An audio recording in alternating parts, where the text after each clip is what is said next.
Pour la première fois depuis 10 ans, le nombre de cambriolages baisse en Haute-Garonne, moins 8,4% en 2017. Un chiffre qui s'explique par une meilleure collaboration entre forces de l'ordre et par une présence plus importante sur le terrain.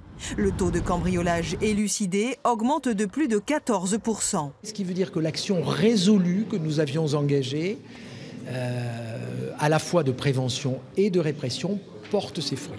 Ce sont des actions toujours très longues, très compliquées. N'oublions pas également que la Haute-Garonne est un département dont la croissance de la population est très significative. Et donc il nous faut lutter à la fois contre des tendances installées dans ce département, mais aussi contre une croissance de la population. Donc c'est un bel encouragement. A l'inverse, les violences sur les personnes sont en augmentation. Les agressions sexuelles ont bondi de plus 8,5% l'an passé.